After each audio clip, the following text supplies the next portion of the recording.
Got the blue dot going. So Sweet. yeah. All right, everyone. Welcome to the UK Sangha.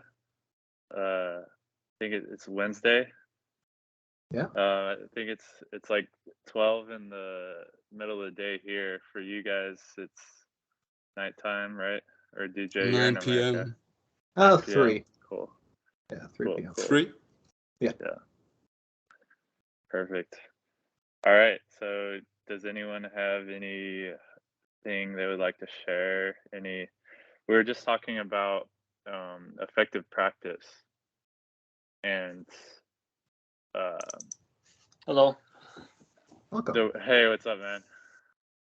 We're just getting into it. We're talking about effective practice and how the only real useful approach is Dukkha-nirodha approach, because I've been a lot of different places around the spiritual marketplace, so to speak, and spiritual ideas, all the way from non-duality to Advaita, which is obviously non-duality, and then trying to think where else I've been on the YouTube gurus. Any awakening centered or like spirituality, like school of thought, like I'm familiar with. So like I can like confidently say like I've been there, done that, in like every single tradition, and like the only one that works is the Buddha, the Dhamma. The only way that's gonna make you happy is the Dukkha-nirodha approach, and then there's a certain path to follow in order to accomplish that, and it's very replicable, and it's like even within Buddhism, there's a lot of different like offshoots and different schools of thoughts, and most of them are just like other non-dual traditions. Like they don't work. Like they're too concerned, and like they're too wrapped up in the ideas of it, and like essentially replacing their belief systems with new spiritual belief systems, and that doesn't make you happy. But like practicing anapanasati and gladdening the mind, and then seeing the effective mindfulness of your body and feelings, actually gives you the toolkit to change how you're feeling, and re-engineer how you experience your mind and your body, which is essentially that's Dukkha-nirodha, because the only thing that's on your plate to deal with is your mind and your body. So the first thing you got to do is got to stop whining and complaining about the world, because that's not where you live. So like that's the first step. I know I'm going on a tangent here, but like this is more interesting. The first step is, and I was reading this in a sutta earlier today, having put away grief and covetousness for the world. Ardent and fully aware, he becomes mindful. Breathing in long, I breathe in long. And then breathing in, I become aware of the body, etc. But having put away grief and covetousness for the world. So most people's hindrances and most people's dukkha, it comes from some sort of griping about the world. Like it's not the way you want it to be, and or someone wronged you, right?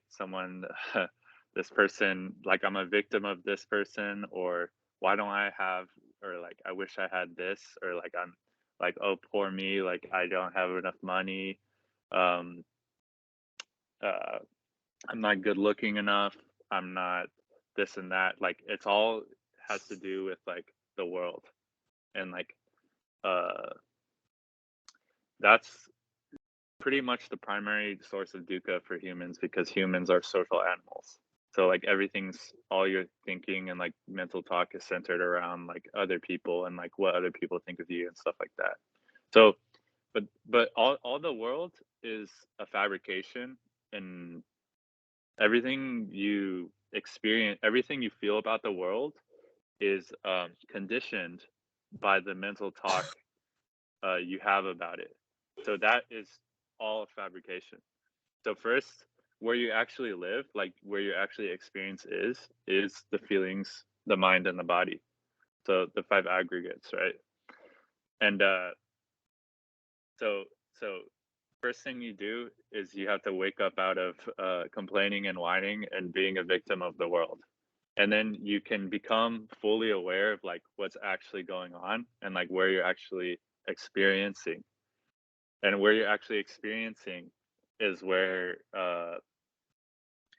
like the full spectrum of your experience, which contains a lot of different moving parts like thoughts, sight, touch, sound, etc. And then once you wake up to see the actual experience of the moment unfolding, then you can really see like the unwholesome thoughts,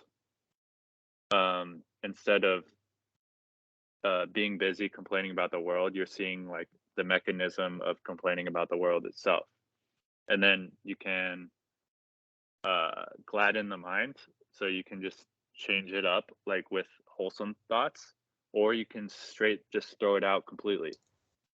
If you can just throw it out, gladdening the mind is like giving yourself wholesome thoughts, like there's nothing to do, nowhere to go, just kind of calm you down.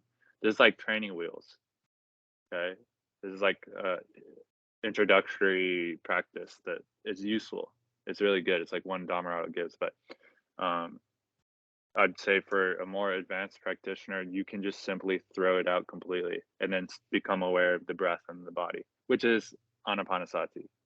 So just once you become fully aware of the breath as it's happening and fully aware of the body as it's happening, then you can start to relax like tensions in the body and stuff like that. And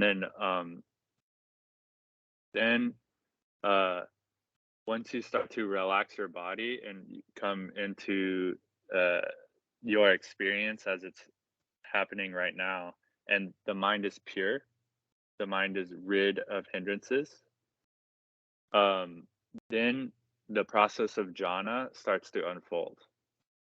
So once the mind is rid of any craving or aversion, or I like this theme I'm going on today is griping about the world. So once you're free of griping about the world and all the people have wronged you and stuff like that, you're just sitting in this moment with your breath and your body.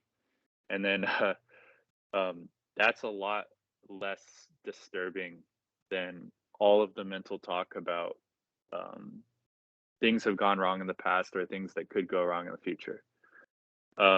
So now that you've simplified things into this moment, you can actually relax the body, and the mind becomes pure of hindrances, pure of like nagging thoughts.